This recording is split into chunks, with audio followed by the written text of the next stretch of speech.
പിതാവിന്റെയും പുത്രന്റെയും പരിശുദ്ധാത്മാവിന്റെയും നാമത്തിൽ ആമേൻ. യേശു പിതാവിലേക്കുള്ള വഴി എന്ന് പറയുമ്പോൾ ക്രിസ്തവരും ക്രിസ്ത്യൻസ് ആയവരും അതിൽ നിന്ന് എന്താണ് മനസ്സിലാക്കുന്നത്?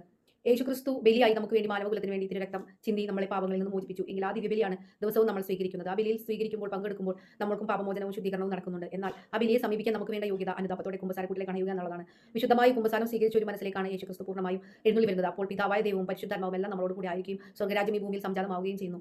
യേശു പിതാവിലേക്കുള്ള വഴിയാകുമ്പോൾ ആ പിതാവ് വഴിയും സത്യവും ജീവനും ഞാനാകുന്നു എന്ന് പറയുമ്പോൾ നമ്മൾ ആ വഴി തേടി അലയേണ്ട ആവശ്യമില്ല. നമ്മുടെ സമീപത്തുണ്ട് ഈ വചനം മാംസമായി നമ്മുടെ ഇടയിൽ വസിച്ചു എന്ന് പറയുമ്പോൾ നമ്മുടെ തൊട്ടടുത്തിരിക്കുന്ന ഈ ലൈവായ ജീസസിനെ ഒരു നിമിഷം ചിന്തിക്കാനോ സംസാരിക്കാനോ നമുക്ക് ആർക്കെങ്കിലും സമയമുണ്ടോ? ഏതൊരുവനും ആ ദൈവത്തിലേക്ക്, ആ തിരുഹൃദയത്തിലേക്ക്, ആ സ്നേഹത്തിലേക്ക് വിളിക്കപ്പെടുന്നുണ്ട്. നിങ്ങളുടെ ഹൃദയത്തിന്റെ വാതിലിൽ ആ ശബ്ദം കേൾക്കുമ്പോൾ ഒരു നിമിഷമെങ്കിലും നമ്മുടെ വചനം, നമ്മുടെ സമീപത്തായിരിക്കുന്ന ഈ വചനത്തെ ഒന്ന് കയ്യിലെടുക്കാൻ എല്ലാവരും ഒന്ന് ചിന്തിക്കുക.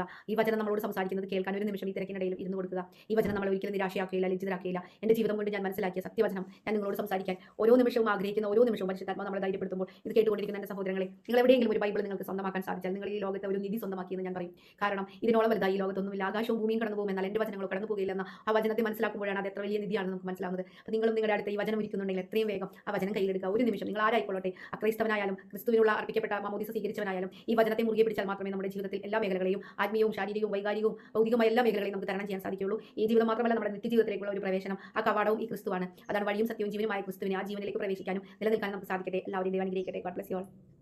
ആകാശം മാറും, ഭൂതലവും മാറും, ആദ്യം മുതൽക്കേ മാറാതുള്ളത് തിരുവചനം മാത്രം. വചനത്തിന്റെ വിത്തു വിതയ്ക്കാൻ പോകാം, സ്നേഹത്തിന്റെ കതിരുകൾ കൊയ്യാൻ പോകാം.